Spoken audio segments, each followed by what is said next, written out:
C'est bien, on pourrait ouvrir dans l'Évangile selon Matthieu au chapitre 19 et on va lire à partir du verset 10. Matthieu 19 et à partir du verset 10. Ses disciples lui dirent: si telle est la condition de l'homme à l'égard de la femme, il n'est pas avantageux de se marier. Il leur répondit: tous ne comprennent pas cette parole, mais seulement ceux à qui cela est donné. Car il y a des eunuques qui le sentent dès le ventre de leur mère. Il y en a qui le sont devenus par les hommes. Il y en a qui se sont rendus tels eux-mêmes à cause du royaume des cieux. Que celui qui peut comprendre, comprenne. Alors on lui amena des petits-enfants, afin qu'il leur imposât les mains et priait pour eux. Mais les disciples les repoussèrent.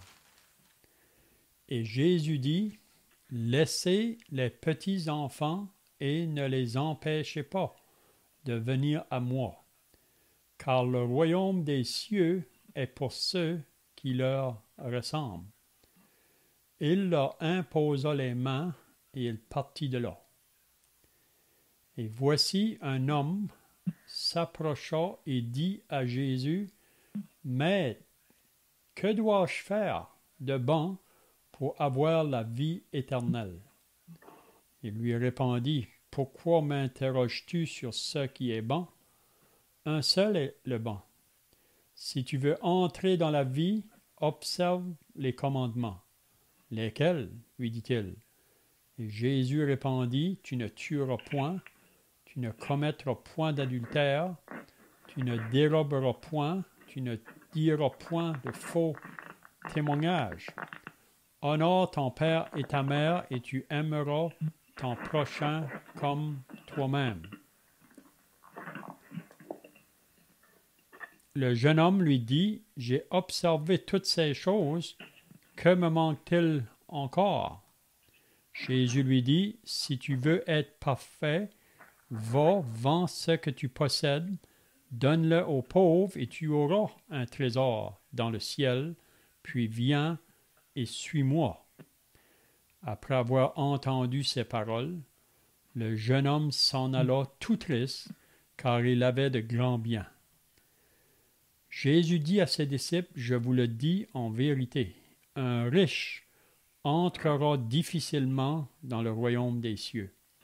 Je vous le dis encore, il est plus facile à un chameau de passer par le trou d'une aiguille qu'à un riche d'entrer dans le royaume de Dieu.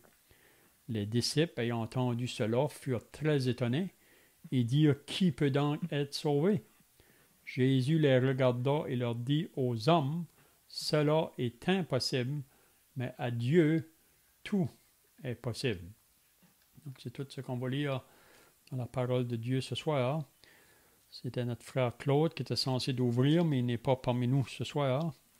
Il est empêché d'être avec nous. Donc, qu'est-ce qu'on a lu ce soir? C'est à la suite de qu'est-ce qu'on avait vu la semaine passée. Si vous vous rappelez que les pharisiens avaient abordé Jésus pour l'éprouver, pour le mettre au test. Donc, on avait dit que les pharisiens n'étaient pas vraiment honnêtes ou sincères parce qu'ils essayaient de trouver des occasions pour accuser Jésus. La raison qu'ils n'aimaient pas Jésus, c'est parce que beaucoup de gens se tournaient vers lui. Ils quittaient vraiment le judaïsme pour aller vers Jésus. Donc, ces hommes-là n'aimaient pas ça. Puis on sait que eux, à cause de leur vie religieuse extérieure, ils pensaient qu'ils étaient corrects, mais ils étaient très loin de Dieu. Leurs lèvres parlaient de Dieu, mais leur cœur était très loin. Puis Dieu était souvent très sévère envers eux autres. C'est pas parce que Jésus les aimait pas, mais c'est contraire, c'est parce qu'il les aimait. Il voulait leur ouvrir leurs yeux à leurs conditions. Mais on voit que la plupart ont demeuré dans l'incrédulité, même face à toutes les évidences que Jésus les avait démontrées là, par les miracles qu'il faisait, qu'il était réellement venu du ciel. Mais ces hommes-là sont venus, puis on va poser cette question-là à Jésus. Est-il permis à un homme de répudier sa femme pour un motif quelconque ou pour n'importe quoi? Est-ce qu'il est permis à un homme de répudier sa femme pour n'importe quoi? C'est vraiment ça la pensée. En voulant dire que si notre femme ne nous soude pas, ou il y a des choses qu'elle fait que nous n'aimons pas, est-ce qu'on peut la renvoyer? Mais on avait vu que Jésus a été directement au début, quand que Dieu a créé l'homme et la femme, puis on lit que l'homme va quitter son père et sa mère, il va s'attacher à sa femme, on avait souligné ça, c'est pas à ses femmes, mais à sa femme, et les deux deviendront une seule chair. Donc ils deviennent un, ils sont deux, mais ils deviennent un. Puis là, Jésus avait dit que l'homme donc ne sépare pas ce que Dieu a joint. Donc c'est ça qui est le désir de Dieu. On pourrait dire que la volonté directive de Dieu au début, que ce qu'il a joint, que l'homme ne le sépare point. Mais là, ils sont venus de nouveau, les pharisiens, pour dire, mais pourquoi Moïse nous a prescrit de donner à la femme une lettre de divorce et de la répudier? Puis là, on avait vu que Jésus, encore là, a répondu, la raison pourquoi, c'est parce que l'homme a le cœur dur, l'homme est méchant. C'est pour ça que Moïse a prescrit de répudier. Mais il n'en était pas ainsi au commencement.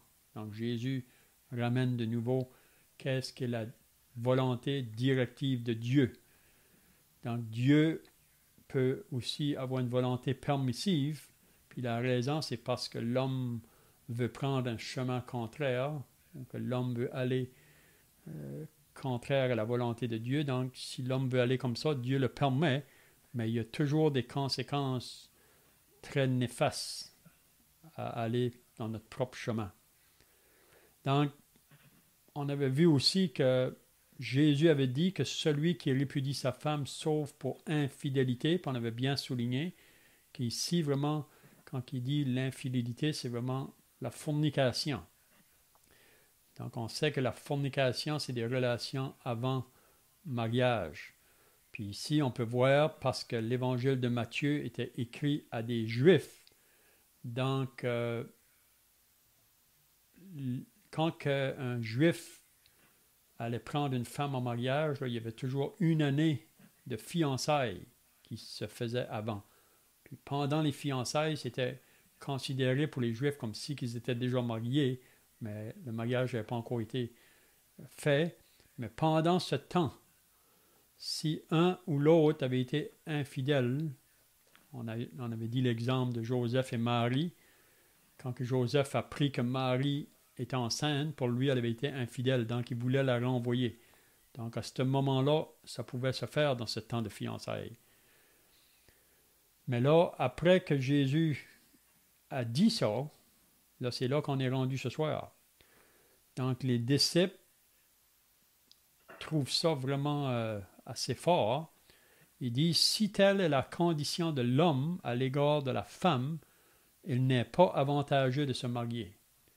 Donc c'est comme si que les disciples ont bien compris qu'il n'y a pas aucune manière qu'on peut répudier nos femmes. Donc ils voient que c'est pas avantageux de se marier parce qu'ils comprennent que Jésus a dit que le mariage, c'est pour la vie, jusqu'à ce que la mort nous sépare. Puis si vous vous rappelez, quand on a fait des vœux à notre mariage, c'est ça qui étaient les vœux. Puis c'est une alliance vraiment qui a été faite quand on se marie un avec l'autre. Donc on ne peut pas briser une alliance. Donc les frères, si vous avez des pensées, là, vous pourrez l'amener, ou si quelqu'un a des questions. Ensuite, on va voir qu'on a porté des petits-enfants à Jésus pour qu'il leur impose les mains, mais là, on voit que les disciples les repoussaient. Les disciples repoussaient les enfants. Puis là, on pourrait peut-être se demander pourquoi que les disciples repoussaient les enfants, mais là, Jésus a repris ses disciples pour leur dire, laissez les petits enfants et ne les empêchez pas de venir à moi, car le royaume des cieux est pour ceux qui leur ressemblent. Donc Jésus a vraiment un attachement aux enfants. Puis là, on pourra aussi parler de ça. Puis ensuite, on voit ce jeune homme riche qui vient à Jésus pour lui demander que dois-je faire de bon pour avoir la vie éternelle. Donc, on pourra aussi regarder ça. Qu'est-ce que Jésus a dit à ce jeune homme riche. Donc, si les frères ont des pensées là, à partir du verset 10, c'est bien de les commenter. Il ne faut pas être gêné pour le faire.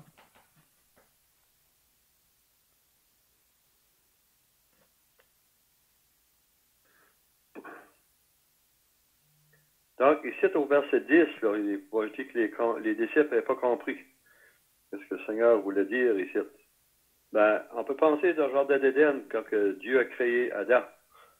Il a vu qu'il avait créé un homme, mais il manquait quelque chose à cet homme. Donc, il a créé Ève. Donc, l'homme puis la femme, je pense que c'est le premier mariage qui a eu lieu dans le jardin d'Éden. L'homme et la femme. Donc, aujourd'hui, on peut penser au mariage, que le mariage aujourd'hui est défait. L'homme ne fait aucun cas de ce mariage, ni la femme. Moi, je peux penser à nous autres mêmes, quand on s'est mariés, moi et ma femme, j'ai fait un vœu devant les hommes et devant Dieu. Donc, il faut tienne ce mariage. Si qu'on a fait un vœu devant Dieu, il ne faut pas de faire ce vœu. On peut penser à ça aujourd'hui. Il y a beaucoup de personnes.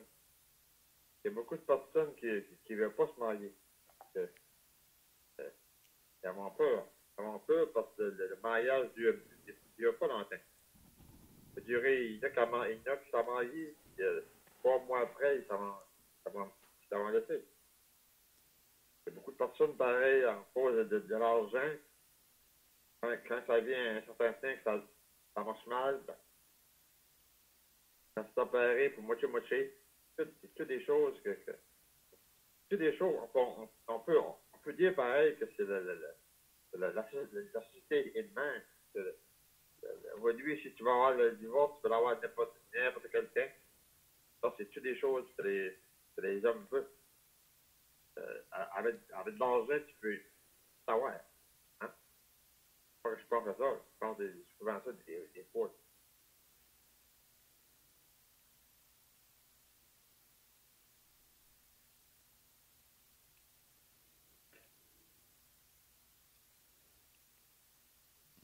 Dans le monde aujourd'hui, comme qui vient d'être dit, on voit que le mariage n'est pas trop solide.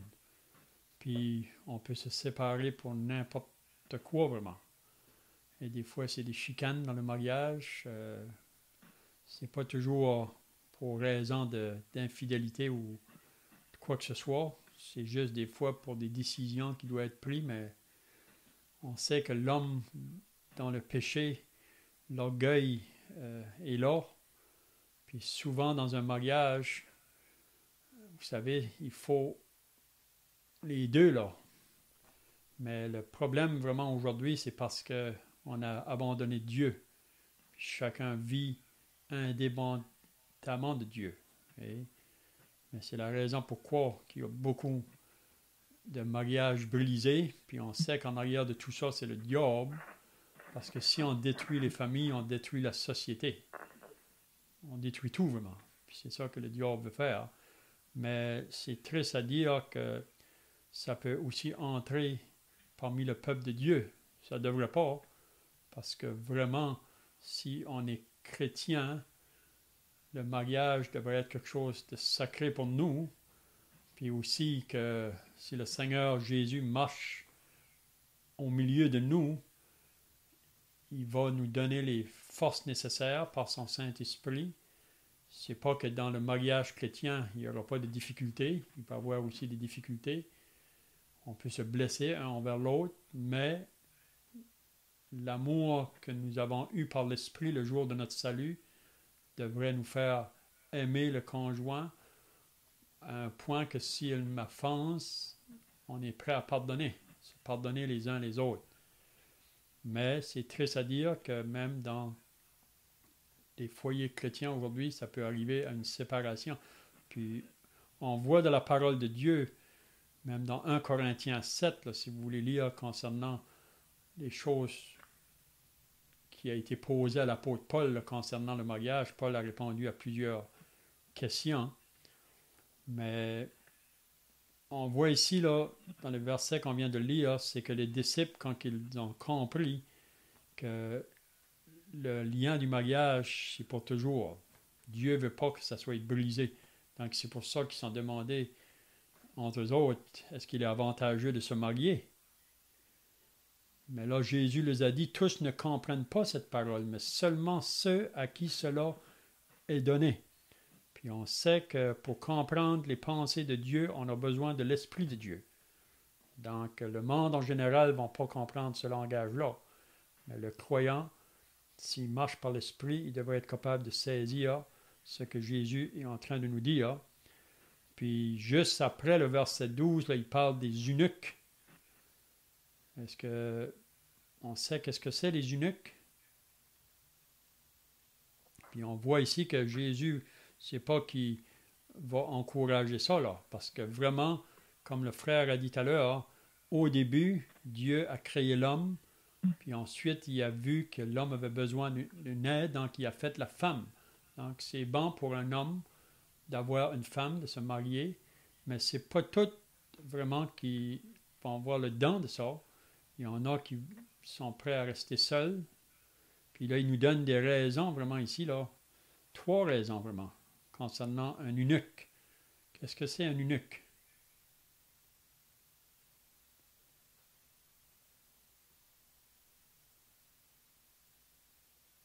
Eunuque, c'est quelqu'un qui se met, c'est quelqu'un qui se met à part pour Dieu.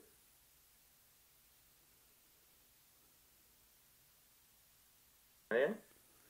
Un eunuque, vraiment, c'est quelqu'un. Il y en a qui sont eunuques, qui dit dès le ventre de leur mère. C'est quelqu'un qui n'a pas d'attirance vers le sexe opposé. Ça veut dire, il n'y a pas besoin vraiment, il n'est pas attiré vers le sexe opposé. Il y en a qui naissent comme ça, dès le ventre de leur mère. Ils sont faits, on dirait, ils vont rester seuls, sans aller dans le lien du mariage. Ils ne sentent pas le besoin, même ils ne sont pas en danger parce qu'ils ne sont pas attirés vers le sexe opposé. Puis il nous dit qu'il y en a qui le sont devenus par les hommes. Vous savez que dans le passé, les rois, ils avaient des harems qu'ils appellent là, qui gardaient des femmes. Puis pour prendre soin de ces femmes-là, ils faisaient des hommes des eunuques. C'est-à-dire que pour pas que les hommes aillent vers ces femmes-là. Oui? Donc il y en a qui sont devenus par les hommes. Mais il dit qu'il y en a d'autres qui se sont rendus tels eux-mêmes à cause du royaume des cieux. Donc, il y a des hommes qui ont été prêts à renoncer le mariage pour l'œuvre de Dieu, pour se donner complètement là, dans le service pour Dieu. Si vous lisez dans 1 Corinthiens 7, l'apôtre Paul parle de ça. Parce qu'il dit que c'est bien pour l'homme de se marier, mais pour lui qui ne se marie pas, il dit quand ça vient au service pour le Seigneur, là, il y a plus de liberté dans un sens parce qu'il n'y a pas de responsabilité d'une famille, vous comprenez? Mais c'est pour ceux qui sont prêts à le faire. Parce que ce n'est pas tous qui sont prêts à prendre cette décision-là. Là. Même on a l'exemple de l'apôtre Paul. On dit que l'apôtre Paul était un homme qui a vraiment décidé là, de se consacrer au Seigneur, puis il n'a pas été dans le mariage. Hein. Je ne sais pas si les frères ont d'autres pensées, là. Dans Esther, ici, on voit aussi qu'il y avait des eunuques. Dans Esther, au chapitre 1, au verset 10 ici. Il y avait les 7 eunuques qui servaient devant le roi. Ces eunuques-là, le roi avait dit d'amener la reine Vasti, mais elle n'a pas voulu y aller. Mais aussi, il y avait un eunuque qui était au service d'Esther. C'est pour ça que ces filles-là étaient gardées par des eunuques, puis chaque 6 mois ou 1 an, où ils étaient amenés devant le roi. C'est pour ça ici qu'on voit qu'il y a dans Esther qu'il y a beaucoup d'eunuques ici. C'est ça. Ils ont été eunuques qui ont été faits par les hommes, dans le sens là, ils ont été, même qui disent qu'il y a une opération qui est faite pour ça, là, que l'homme n'a plus aucune relation, il n'y a plus d'attirance vers le sexe opposé pour satisfaire son besoin. Donc, ces eunuques-là, parce qu'ils travaillaient beaucoup avec les femmes, donc c'est pour ça qu'ils les faisaient eunuques. Mais il y en a qui l'ont fait pour le royaume des cieux. Ils ont fait la décision de se priver de femmes pour le service pour le Seigneur. Mais le Seigneur ici ne condamne pas le mariage. Il faut faire attention à ça. Parce que on voit que même l'apôtre Paul, celui qui se marie fait bien. Puis Paul nous dit dans Corinthiens 7 que ce n'est pas tous qui ont le don pour être célibataires.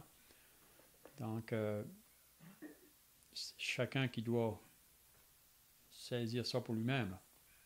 Mm-hmm. Ben, j'ai une question, c'est au chapitre 9 là, de 1 Corinthiens, chapitre 1 Corinthiens, verset 9. Là. Mais s'il manque de continence, qu'il se marie, car il vaut mieux se marier que de brûler. C'est quoi ce que le mot continence? C'est ça, je pense que c'est s'il n'a pas le contrôle, il y a le désir vraiment là, pour avoir côté du sexe. C'est pour ça qu'il dit, oui, quand il vaut mieux se marier que de brûler. C'est ça. Ouais. C'est ça.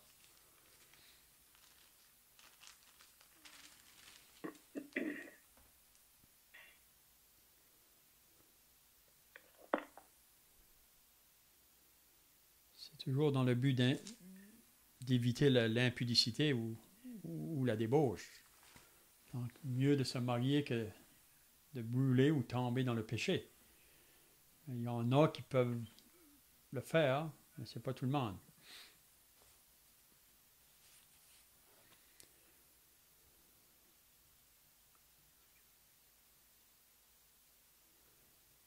Donc, je ne sais pas si les frères ont d'autres choses là, dans ces versets-là.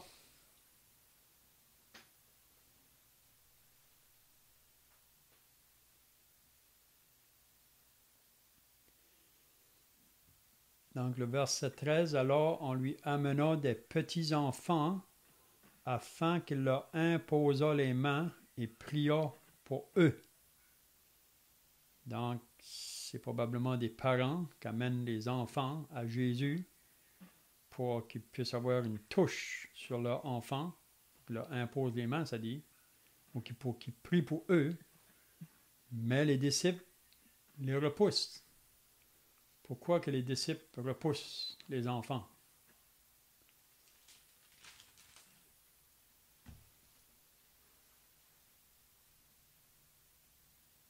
Mais si on pense, quand il y a des enfants alentour, surtout des jeunes enfants, parfois ça peut être bruyant des enfants. Puis aussi peut-être dans la pensée des disciples, parfois Jésus, il était tellement talonné par les foules que parfois il avait besoin de se reposer, mais peut-être pour les disciples, amener les enfants autour de lui, ils ne vont peut-être pas être capables de se reposer. Et même, on peut avoir cette attitude-là aussi, là, nous-mêmes, envers des enfants parfois. Si on est dans la réunion de l'Assemblée, il y a des enfants, puis vous savez qu'un enfant, surtout très jeune, des fois, c'est pas toujours facile de l'arrêter pour faire du bruit. On pourrait avoir peut-être une attitude là. Okay? Mais on voit que Jésus veut toujours les enfants autour. Même qu'il dit qu'il ne faut pas les empêcher de venir.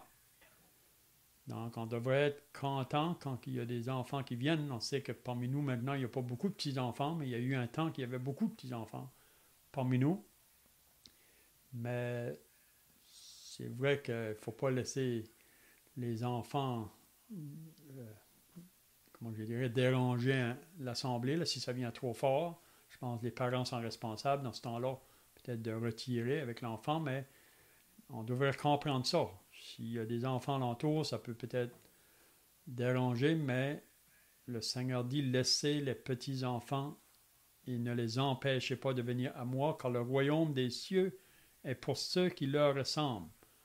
On avait vu ça au début du chapitre 18, il nous dit encore la même chose ici. Parce que l'enfant, vraiment, il est dans un état d'humilité, puis on sait que pour ceux qui vont entrer dans le royaume de Dieu, on est appelé à prendre cette attitude-là d'un enfant, là.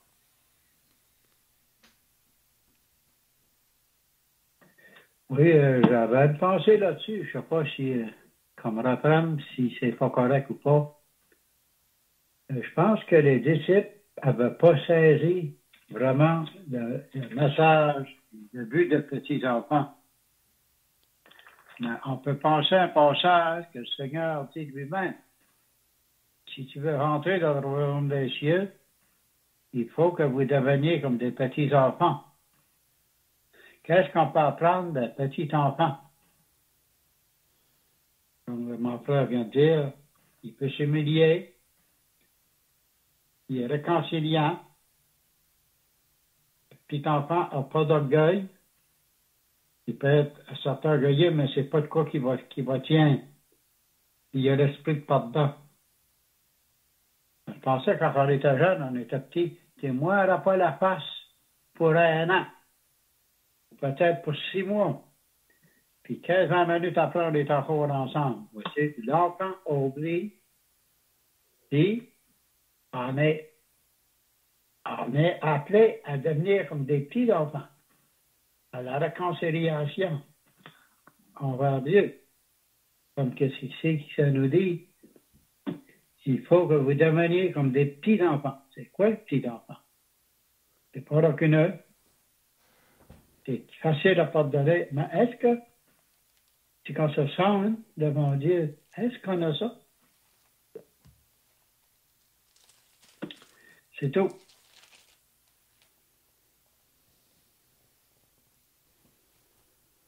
Oui, Paul nous mentionne cette pensée-là dans 1 Corinthiens 14, quand il dit Frères, ne soyez pas des enfants sous le rapport du jugement. Vous savez, un enfant, vraiment, quand ça vient le temps de juger une chose ou une autre, vraiment, il n'y aura pas le discernement d'un adulte, là. Donc, il dit, on ne doit pas être comme des enfants sous ce rapport-là, mais pour la malice, soyez des enfants. Et à l'égard du jugement, soyez des hommes faits.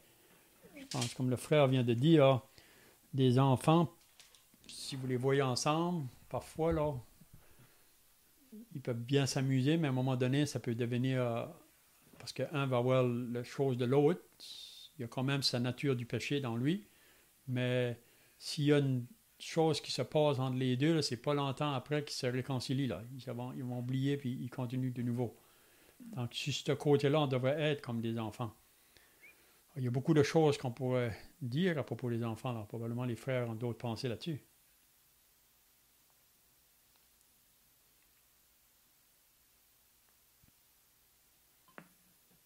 Un enfant n'a pas besoin de devenir un adulte pour être sauvé. Le Seigneur veut que l'enfant vienne à lui, mais l'adulte a besoin de devenir comme un enfant pour y aller au salut. Il a besoin de s'humilier parce que, comme on a entendu à propos des enfants, parce qu'un enfant est humble. On peut voir dans ce verset-ci que même un enfant, on ne peut pas dire de quel âge, mais un jeune enfant peut accepter le salut de Dieu, même s'il est jeune. Mm-hmm.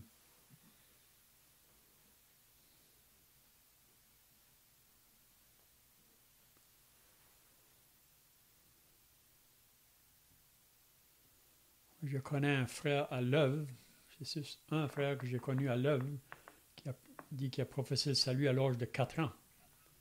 C'est très jeune. Comme qui vient d'être dit, l'Évangile, c'est un message bien clair. Puis on sait qu'il y a des enfants qui peuvent saisir le message très jeunes. Et c'est possible.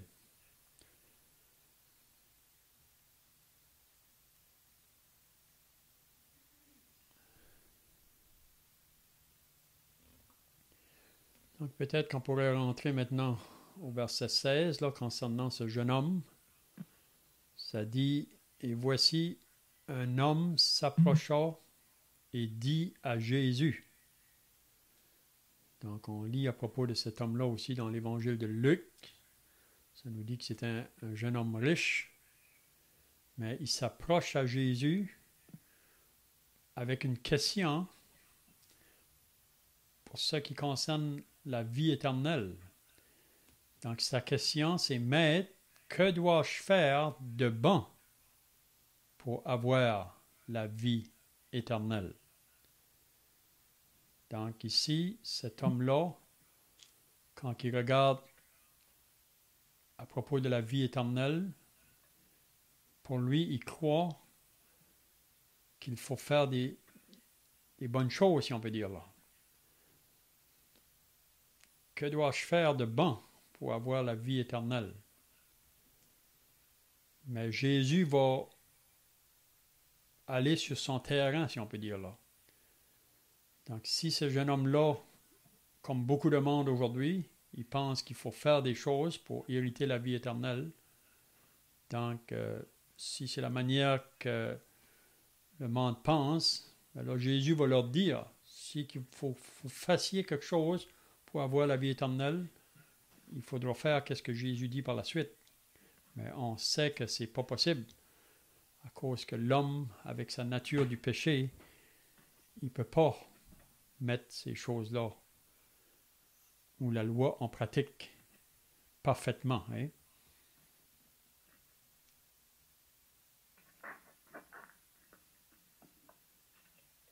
On sait qu'il n'y a absolument rien de bon dans l'homme. Donc c'est pour cette raison que toute personne qui se pense bon, ça veut dire qu'il ne se voit pas perdu. Il n'est jamais capable de venir au salut, c'est qu'il demeure avec ces pensées-là. La plupart de nous autres, on est endoctrinés de cette fausse religion qui nous disait que le salut, il fallait faire des œuvres. On voit par la parole de Dieu que ce n'est point par les œuvres, c'est par la foi en Jésus-Christ notre Seigneur qu'on peut venir recevoir le pardon de nos péchés.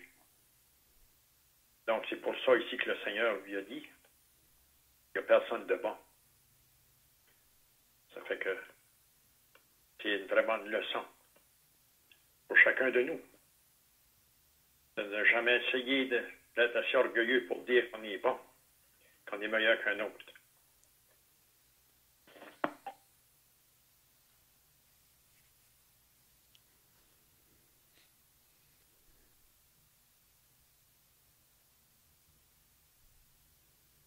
C'est vraiment ça que Jésus lui dit là, quand il lui répond là, « Pourquoi m'interroges-tu sur ce qui est bon? » Parce qu'il veut faire comprendre à cet homme-là qu'il y a un seul qui est bon, vraiment. Dieu est bon.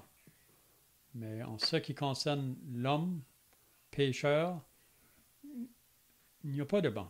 C'est ça que Paul nous dit dans l'Épître aux Romains. Puis si on veut aller dans la vie éternelle ou dans le ciel en faisant quelque chose de bon, mais là Jésus va lui dire après, si tu veux entrer dans la vie ou dans la vie éternelle, observe les commandements. C'est-à-dire, mets les commandements en pratique, puis tu vivras. Mais on sait que parce qu'on est pécheur de nature, il n'y a personne de nous qui peut jamais manquer aux commandements. Il y a un moment ou l'autre où on va manquer. Mais Jésus dit, si tu penses de pouvoir faire quelque chose de bon pour la vie éternelle, donc fais ça. Et tu vas vivre. Puis c'est là après que lui va dire, mais lesquels, lui dit-il? Là, Jésus va mentionner les commandements ici. Là.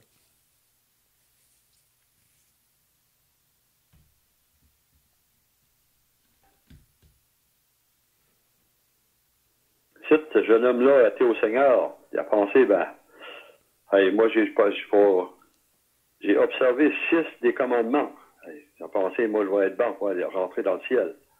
Mais le Seigneur, il a posé une autre question, il dit. Le jeune homme, il a posé une question au Seigneur, il dit, qu'est-ce qui me manque? Le Seigneur a répondu, si tu es parfait, vends tout ce que tu possèdes, donne-le aux pauvres, tu auras un trésor dans le ciel. Puis viens, suis-moi. Mais on voit ce qui arrivait après. Donc, ce jeune homme-là, peut-être qu'il ne voulait pas lâcher ses richesses. Il voulait peut-être garder ses richesses, puis avoir le salut de Dieu. Mais ici, il a observé 6 commandements, mais il en manquait. Il en manquait d'autres. Donc, c'est pour ça ici que ce jeune homme-là, il a été au Seigneur pour penser, moi, j'ai observé toutes ces choses. Il dit, je vais être bon pour entrer dans la vie éternelle.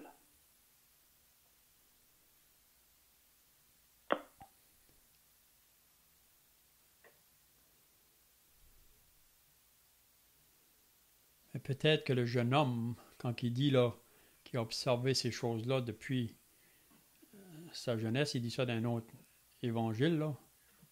Ici, il dit, j'ai observé toutes ces choses. Peut-être extérieurement, quelqu'un pourrait peut-être penser qu'il observe ces choses-là. Mais vraiment, si on se rappelle, Jésus a dit, il a été dit, tu ne tueras point. Mais celui qui dit à son frère insensé ou fou, c'est comme si qui a tué. Parce qu'on peut tuer une personne vraiment dans nos pensées, avec des paroles. Donc peut-être extérieurement, ce jeune homme-là n'a jamais tué quelqu'un physiquement, mais peut-être ça lui a passé déjà dans la tête. La même chose avec l'adultère. Jésus a dit, il a été écrit, tu ne commettras point d'adultère, mais moi je vous dis que quiconque regarde une femme pour la convoiter, il a déjà commis un adultère. Donc, Dieu voit plus loin que l'extérieur.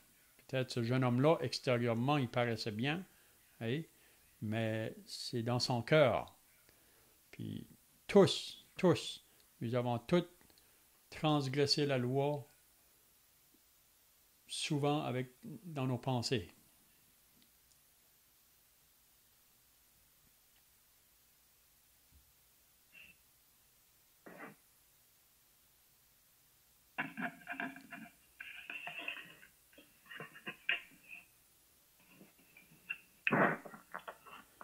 On peut voir aussi que le jeune homme ici, le Seigneur savait qu'est-ce qui pouvait être son obstacle pour le suivre. Parce que chaque personne qui va suivre le Seigneur, il y a toujours des obstacles qui peuvent nous arrêter de le suivre. On a plusieurs exemples dans la parole. Pilate, vraiment, c'était sa position comme gouverneur qui l'a empêché de suivre Jésus. Il a voulu garder sa position de gouverneur. Vous vous rappelez que Judas, il aimait l'argent. C'était la bourse. Donc lui n'a pas suivi le Seigneur pour l'argent. Hérode, c'était la femme de son frère.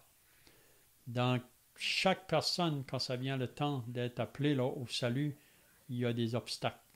Le jeune homme ici, c'était son argent, ses richesses. Mais on ne peut pas servir 2 maîtres. Hein? Donc, quand Jésus nous appelle à le suivre, si on n'est pas prêt à tout renoncer, on n'est pas prêt à le suivre.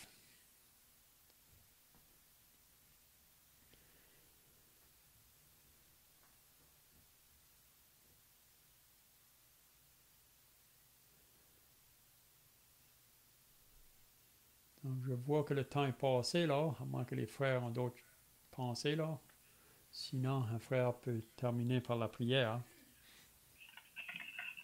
Non, terminer dans la réunion par la prière. Je remercie encore pour ton Fils bien-aimé, dans lequel nous avons trouvé la paix et le repos pour nos âmes. Nous voulons te bénir aussi pour le fait que tu as enlevé tous les obstacles, tous ceux qui nous empêchaient d'aller à toi. Tu nous as montré comment nous étions devant toi et non devant les hommes. Et notre Dieu, comment tu nous as révélé ton Fils. te prie, ô Dieu, pour toutes ces requêtes qui ont été mentionnées devant toi et d'autres peut-être qui sont sur le cœur des frères et sœurs.